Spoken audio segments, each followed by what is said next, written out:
Mari kita berdoa.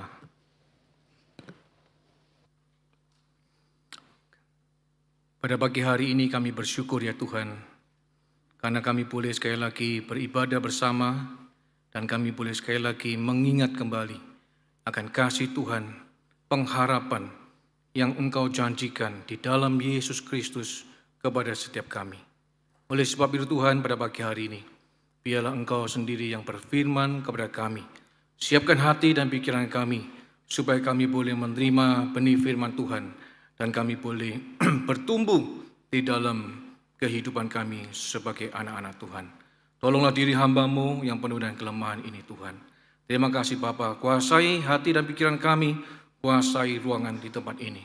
Terpujilah Engkau Bapa di surga, di dalam nama Tuhan Yesus kami berdoa. Amin. Selamat pagi Bapak Ibu yang dikasihi Tuhan.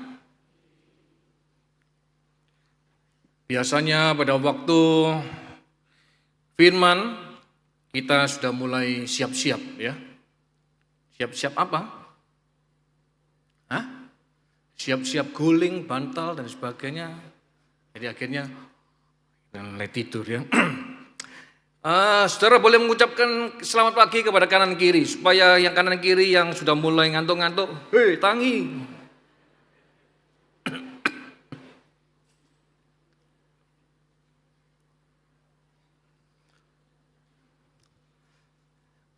Ya, selamat pagi.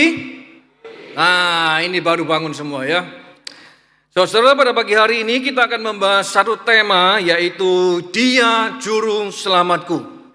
Dia Juru Selamatku. Mari kita akan membaca satu bagian firman Tuhan di dalam Injil Matius pasal yang pertama ayat yang ke-21. Kita akan baca bersama-sama dengan suara yang keras supaya kanan kiri kita bisa mendengarkan akan apa yang kita bacakan. 1, 2, 3. Ia akan melahirkan anak laki-laki dan engkau akan menamakan dia Yesus, karena dialah yang akan menyelamatkan umatnya dari dosa mereka. Saudara, kalau kita memperhatikan di dalam Alkitab, maka kita akan menemukan bahwa kata Yesus atau nama Yesus itu pertama kali dicatat adalah di dalam Injil Matius pasal yang pertama ayat yang ke-21 ini.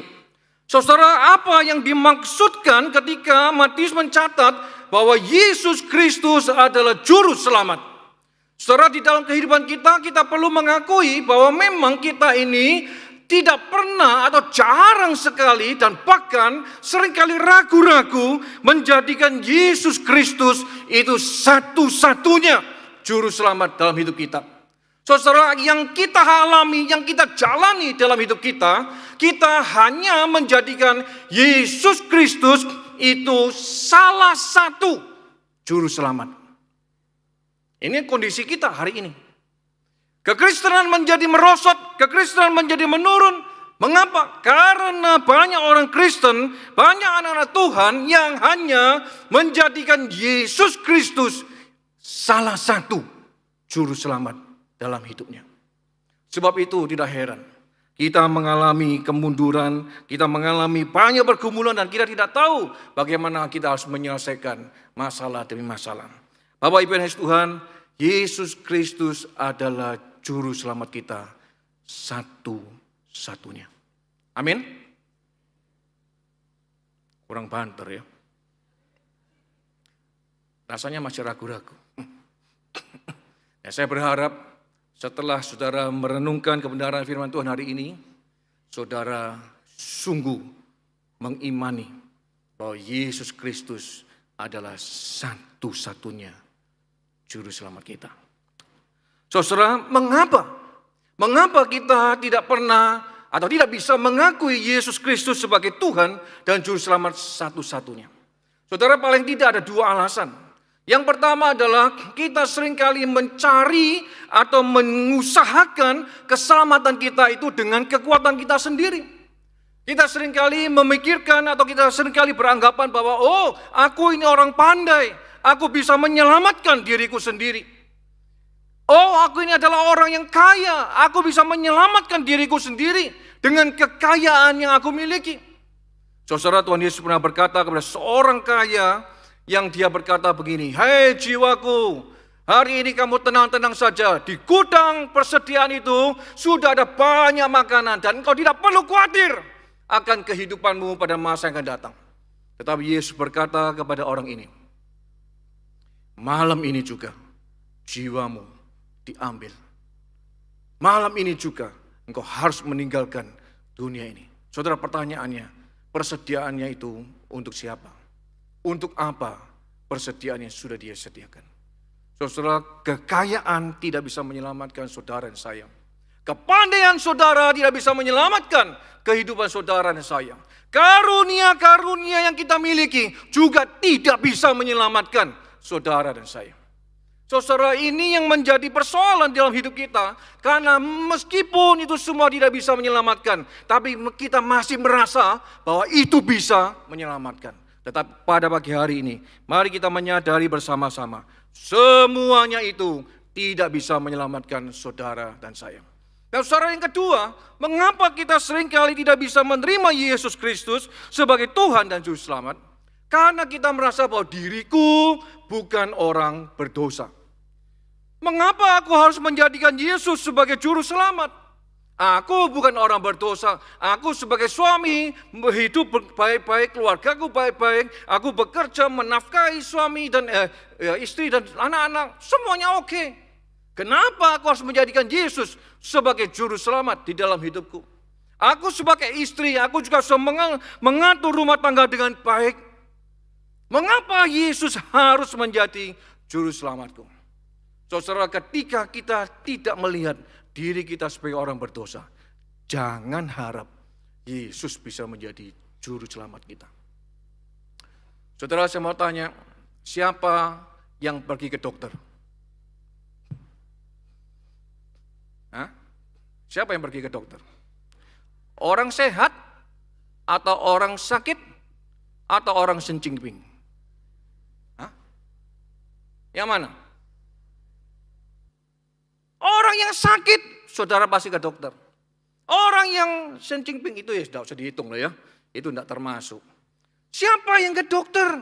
Hanya kalau kita merasa, ya aku sakit, aku batuk gak mari-mari 2 minggu, aku harus pergi ke dokter. Oh ya aku sakit, demam gak turun-turun, aku harus ke dokter. Mengapa? Karena diriku merasa aku sakit, maka aku harus mencari dokter. Saudara, hal yang sama ketika kita melihat diri kita adalah sebagai orang benar. Kalau kita melihat bahwa diri kita bukan orang berdosa, maka saudara dan saya tidak akan pernah mencari Yesus sebagai Juru Selamat. Saudara, mari kita menyadari di dalam Advent yang ketiga ini. Ketika kita membicarakan Yesus Kristus adalah Juru Selamatku, mari kita ingat 2 hal ini. Dengan segala kemampuan saudara sebagai manusia, saudara dan saya tidak bisa menyelamatkan hidupmu. Dengan segala kemampuan, dengan segala apa yang kita dapatkan, saudara dan saya tidak bisa menyelamatkan jiwa kita. Dan yang kedua, saudara dan saya kalau tidak mengakui, menyadari bahwa diri kita adalah orang berdosa, maka kita juga tidak akan menjadikan Yesus Kristus sebagai Tuhan dan Juru Selamat. Saudara, suatu hari ada seorang papa yang sakit, batuk terus ya. Lalu dia suruh anaknya, "Ko, tolong beli obat batuk." Lalu si Koko ini berkata, "Papa ini, Boy tahu jam ini seoltian tengah malam ini. Masa suruh beli obat batuk? Beli di mana? Apotek ya tutup." Kan alasan ya, papanya ngomong, itu loh sekarang ada apotek 24 jam, tolong belikan obat batuk. Terus gak usah, tahanan naik, besok ya tak beli no. Nah, jadi papanya yang batuk, itu suruh tahan batuk, malam itu jangan batuk, besok tak belikan obat batuk. Itu ya. Lalu setengah jam kemudian WA-nya, ting tong, dilihat, memeku kok WA, kenapa? Koko sudah tidur. Oh belum. Sudah tengah malam kok masih belum tidur. Iya enggak apa-apa, masih mikirin kamu. Ada apa Mimi? Ini loh, papaku batuk. Bisa belikan obat batuk. Oh boleh, bisa. Mau tak belikan, mau tak antar sekarang ya. Setengah jam lagi ya, saya ke rumah mau tak antar ya. Beda setengah jam. Papanya minta tolong, ditolak dengan alasan. Tetapi memean itu, atau kokoan, itu ya, yang minta tolong, langsung berangkat. Nah, saudara bedanya di mana? Dia papanya loh, ini cuma meme loh. Kenapa kok bisa menghargai lebih ikut memenya? Mengapa? Karena dia merasa bahwa dia adalah seseorang yang aku butuhkan.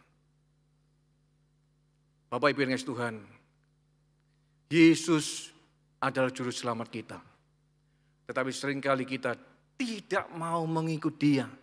Karena kita merasa, aku tidak butuh Yesus Kristus. Aku butuh jen, aku butuh statusku, aku butuh gelarku. Yesus Kristus aku tidak butuh. Saudara, sebab itu tidak heran kita tidak bisa menjadikan Yesus Kristus sebagai juru selamat kita. Saudara, pada pagi hari ini mari kita belajar. Apa yang dikatakan firman Tuhan mengenai Yesus Kristus itu juru selamat kita. Saudara, saya akan membagikan dua hal pada pagi hari ini. Saudara, ketika kita berkata Yesus adalah juru selamat, maka kita akan belajar yang pertama adalah dari kelahirannya. Ya. Dari kelahirannya yang begitu ajaib. Saudara bisa temukan di dalam bacaan firman Tuhan, kalau saudara membaca di rumah nanti, bahwa Yesus itu lahir dari kandungan Roh Kudus. Yesus dilahirkan dari Roh Kudus. Ya, di dalam ayat yang ke-25 itu maka penulis Matius mengatakan demikian. Tetapi Maria itu tidak bersetubuh dengan dia sampai dia melahirkan anaknya laki-laki dan Yusuf menamakan dia Yesus. Tidak bersetubuh dengan dia di sini adalah Yusuf. Jadi Maria dan Yusuf tidak bersetubuh. Dan siapa yang ada di dalam kandungan Maria? Yaitu dari Roh Kudus. Saudara, keajaiban ini tidak pernah terjadi di dalam kehidupan manusia. Hanya ada di dalam diri Maria. Saudara, suatu hari ada seorang pendeta yang memanggil seorang gadis. Ketahuan hamil. Dipanggil. Kenapa kamu kok hamil? Usiamu masih muda. Kenapa kamu kok menyia-nyiakan hidupmu? Dari mana ini? Si gadis berkata kepada pendetanya, dari Roh Kudus. Nah, pendetanya mulai tanya lagi, sing bener? Iya, dari Roh Kudus. Roh Kudus apa Roh Kuda? Jawab. Iya, dari Roh Kuda. Saudara, siapa yang pernah mengalami kehamilan dari Roh Kudus? Tidak ada yang lain selain Maria. Sebab itu Bapak Ibu yang kasih Tuhan, kelahirannya itu ajaib. Yang kedua, saudara, kelahirannya itu adalah kelahiran yang membuktikan lahir dari seorang anak darah Maria. Ya. Nah, jadi saudara, kelahiran Kristus ini membuktikan dua hal di dalam hal ini. Yang pertama, saudara, kelahirannya itu membuktikan bahwa Yesus Kristus adalah pribadi Allah itu sendiri. Saudara, siapakah yang bisa lahir di dalam kondisi yang begitu ajaib? Tidak ada yang lain selain daripada Allah sendiri. Kita tidak bisa merekayasa untuk melahirkan seseorang dari kondisi seperti Yesus, tidak bisa. Siapakah yang bisa membuat Maria mengandung dan melahirkan dari Roh Kudus? Hanya Allah sendiri. Jadi ketika Yesus lahir, itu juga menunjukkan yang lahir itu adalah pribadi daripada Allah sendiri. Saudara-saudaraku yang kasih Tuhan, ini merupakan sesuatu hal yang penting untuk kita sadari, bahwa ternyata bayi Yesus yang lahir di dalam palungan bukan sekedar bayi yang lemah, bukan sekedar merupakan suatu peristiwa sejarah, tetapi ini adalah satu peristiwa di mana Allah mengasihi akan dunia ini. Dia lahir dengan caranya yang ajaib. Saudara, kalau Allah itu bisa kita atur, maka dia bukan Allah. Allah yang bisa mengatur dirinya sendiri lahir dengan caranya sendiri. Dialah Allah. Sebab itu Bapak Ibu yang kasih Tuhan, Allah di dalam Yesus Kristus yang lahir di dalam palungan. Dia adalah pribadi Allah yang sesungguhnya. Yang kedua, saudara, kelahirannya yang begitu ajaib ini membuktikan bahwa rencana agung Allah yang menyelamatkan manusia. Saudara, ketika Allah tahu Adam dan Hawa sudah jatuh dalam dosa, maka Allah memberikan satu janji. Maka dari engkau, keturunanmu akan lahir seorang penyelamat. Ya, akan lahir seorang penyelamat. Dan itu akan digenapi ketika Yesus datang ke dalam dunia ini. Nah, saudara perhatikan di sini bahwa memelihara akan janji seperti ini bukan sesuatu yang gampang. Orang Israel jatuh dalam dosa. Orang Israel seringkali memberontak kepada Allah. Kerajaan, raja demi raja juga seringkali memberontak kepada Allah. Sampai kepada satu Tuhan menetapkan keturunan Daud akan lahir. Dari situ sampai kepada Yesus Kristus. Saudara, menjaga kesetiaan seperti itu bukanlah sesuatu hal yang gampang. Berapa banyak kita yang sudah berjanji kepada pasangan kita, tapi kita juga mengingkari janjinya. Seringkali saya berkata kepada anak-anak saya ya, waktu kecil itu, besok ya kita ke TP ya, besok ya. Besok anak-anak tanya, Pak, gak ke TP? Loh kan Papa bilang besok. Lah ya ini hari ini besok. Loh enggak, maksudnya besok. Nah, kita lihai untuk berkata-kata seperti besok tak ajak ke TP. Iya, besoknya lagi, Pak ayo ke TP. Loh kok hari ini, besok. Itu kita manusia, tapi Allah tidak demikian. Allah berjanji, Allah menepati janjinya, dan Dia memberikan keselamatan. Sebab itu Yesus adalah juru selamat kita. Jangan pernah kita meragukannya di dalam hidup kita masing-masing. Nah, saudara, alasan yang kedua, Yesus Kristus adalah juru selamat kita. Maka ada hal yang kedua yang perlu kita pelajari di sini adalah Kristus menyelesaikan yang tidak dapat diselesaikan manusia di dalam hidup kita, yaitu maut. Saudaraku yang Tuhan, siapapun kita pada hari ini, apapun status kita, apapun kedudukan kita, kalau kita di luar Yesus Kristus, maka kita sedang berjalan kepada kebinasaan.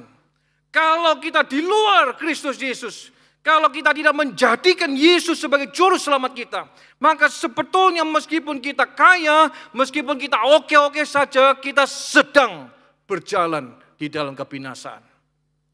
Saudara, mari kita menyadari hal ini. Jangan sampai kita tertipu dengan segala situasi yang seperti ini. Oh, aku enggak apa-apa kok. Oh, aku baik-baik saja. Tidak. Ketika engkau di luar Yesus Kristus, maka kita sedang berjalan kepada kebinasaan. Ada survei mengatakan, saudara, setiap detik itu paling tidak ada 7-8 orang yang meninggalkan dunia ini. Pertanyaannya, kemana mereka pergi? Kalau mereka tidak ada di dalam Yesus Kristus, maka dia pasti binasa. Saudaraku yang dikasihi Tuhan, sebab itu firman Tuhan hari ini mengingatkan kita. Yang namanya Yesus itu berarti Allah yang menyelamatkan. Menyelamatkan dari apa? Menyelamatkan dari umatnya dari dosa mereka. Saudara, kata menyelamatkan ini berarti Yesus itu menjamin.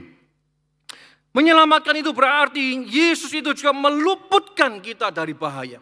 Jadi kalau kita pasti binasa, kita berjalan menuju kebinasaan, tetapi bersama Yesus kita akan dihindarkan dari bahaya itu.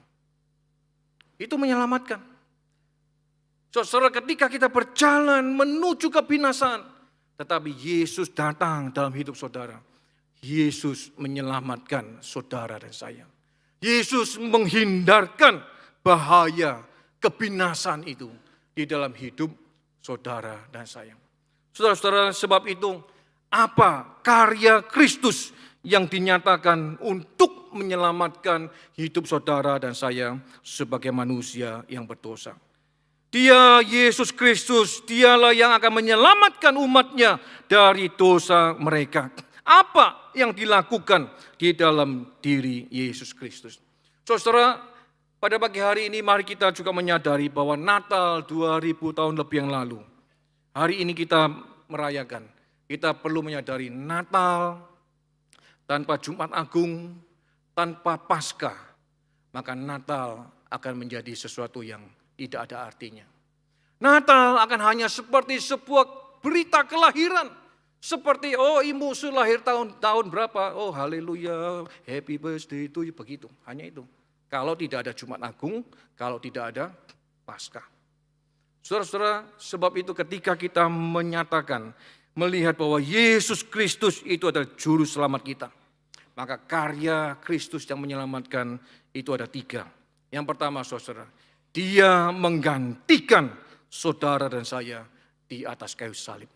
Bapak Ibu yang dikasihi Tuhan, Yesus kok menyelamatkan kita? Ya, menyelamatkan dari apa? Caranya bagaimana? Yang pertama, Dia menggantikan kita di atas kayu salib. Saudara, siapakah yang harus digantungkan di atas kayu salib? Saudara dan saya. Siapakah yang harus dipakukan di atas kayu salib? Saudara dan saya. Tetapi Yesus datang ke dalam dunia ini. Dia mati di atas kayu salib untuk saudara dan saya. Saudara, itulah yang menjadi karya keselamatan yang luar biasa di dalam kehidupan kita. Saudara, maksudnya apa menggantikan kita di atas kayu salib? Artinya adalah Yesus menebus saudara dan saya untuk kembali menjadi miliknya. Saudara, ketika Allah menciptakan manusia, Allah tidak pernah berkata, ciptaanku ini sudah rusak, aku buang. Tidak pernah. Ketika Allah menciptakan manusia dan manusia memberontak kepada Allah, Allah tidak pernah berkata, manusia ini sudah brengsek, aku tidak mau pakai. Enggak pernah. Allah tetap memperhatikan ciptaannya. Dan Allah menebus kembali. Aku ingin ciptaan ini menjadi milikku kembali. Bapak Ibu yang dikasihi Tuhan, ketika saudara tidak ada duit, saudara pergi kemana? Jangan bilang pergi ke Ibu Su ya. Jangan bilang pergi ke saya. Saudara pergi kemana? Kalau tidak ada duit. Penggadean kan ya? Penggadean yang hijau-hijau. Biasanya kan begitu ya. Saudara, waktu saudara menggadaikan jam tangan saudara, lalu saudara akan menebus kembali. Nah, pertanyaan saya, waktu saudara menebus, harganya lebih mahal atau lebih murah?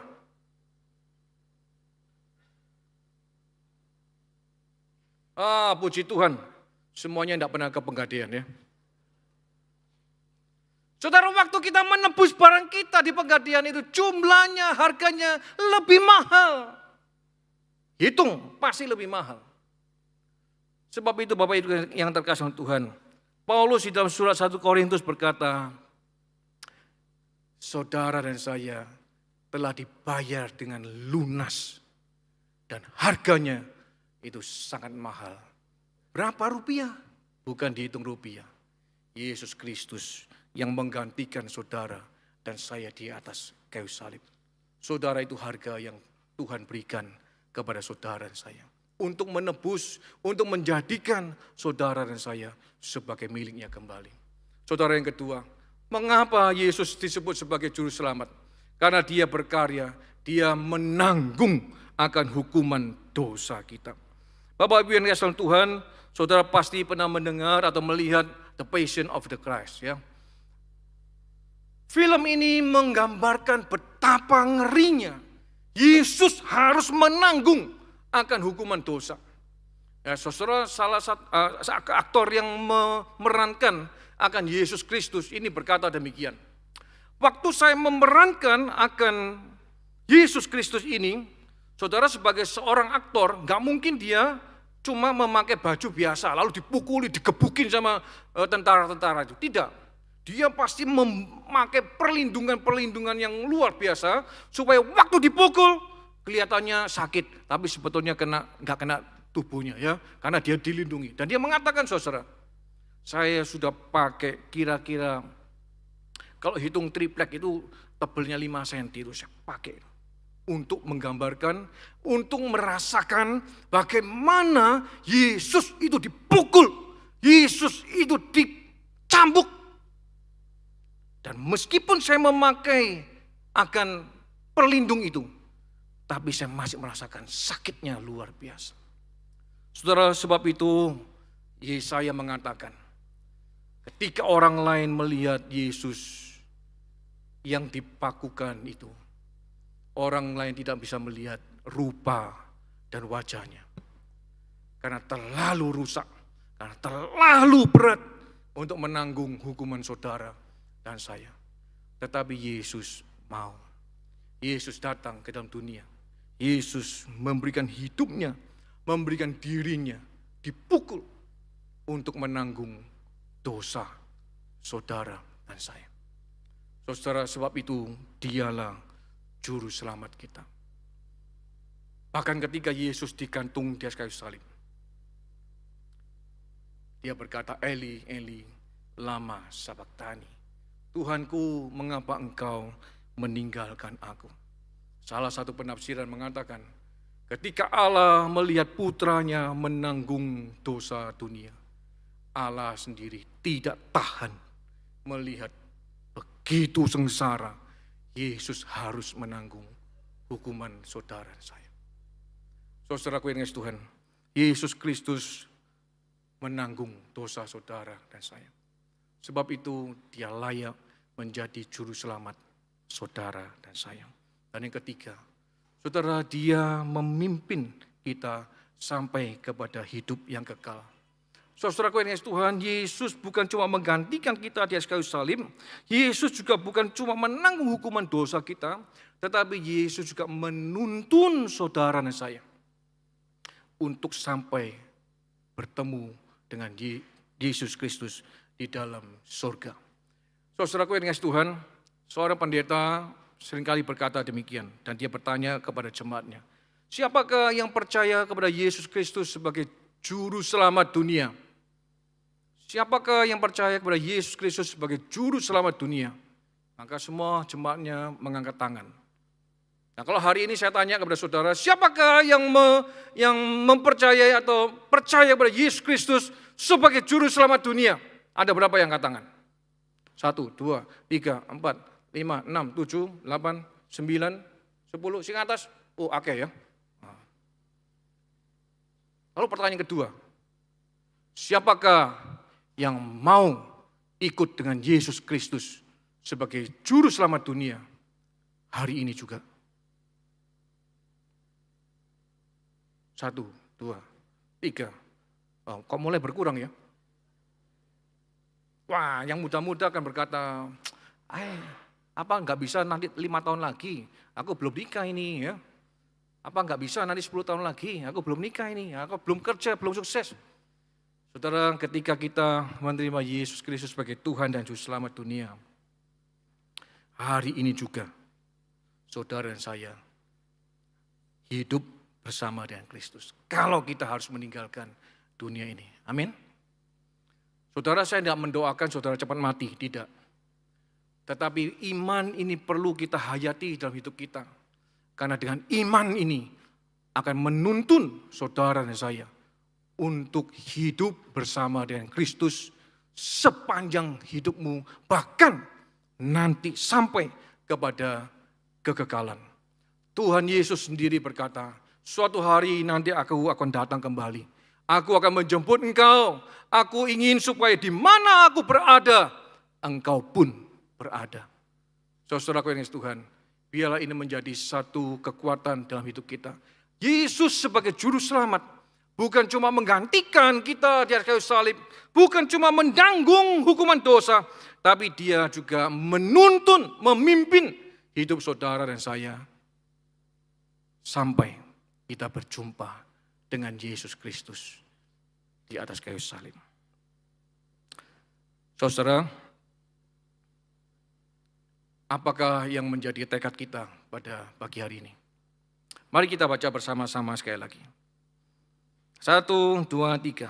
Ia akan melahirkan anak laki-laki dan engkau akan menamakan dia Yesus. Karena dialah yang akan menyelamatkan umatnya dari dosa mereka. Pernahkah kita menyadari bahwa Yesus adalah juru selamat atau Allah yang menyelamatkan umat manusia? Respon saudara apa hari ini? Kalau kita tahu bahwa Yesus adalah juru selamat dunia, apa yang menjadi respon saudara? Saudara, saya beberapa hari yang lalu, saya besuk ke seorang orang rekan ya, dan dia cerita itu, papanya itu di ICU itu, meskipun dia harus operasi jantung ya, tapi dia dalam satu waktu dia sehat ya, sudah sehat gitu ya. Lalu dia kata begini sama istrinya, itu kamu coba lihat itu ya, orang yang tidur di sana itu ya, yang di ICU itu, coba kamu lihat. Itu kalau mesinnya itu mulai tit, itu sudah handle, sudah berarti sudah nggak ada. Nah, punyaku itu masih nyala terus, titit begitu ya. Nah, tapi kalau orang itu, ini sebentar lagi tit gitu, sudah nggak ada. Saudara, dalam hidup kita pun demikian sebetulnya. Waktu kita punya kesempatan, pakai kesempatan itu untuk menjadikan Yesus sebagai Tuhan dan Juru Selamat. Karena suatu hari nanti kita pun akan meninggalkan dunia ini. Apa yang menjadi respon saudara? Saudara, biarlah kita percaya, mengakui, dan menerima Kristus sebagai Juru Selamat pribadi kita di dalam hidup ini. Dan biarlah ini menjadi respon tekad kita di Advent yang ketiga ini. Dan itulah yang akan membuat saudara dan saya menikmati sukacita Natal yang sesungguhnya ketika kita menjadikan Yesus Kristus sebagai Juru Selamat di dalam hidup kita. Mari kita tunduk kepala, kita masuk dalam doa.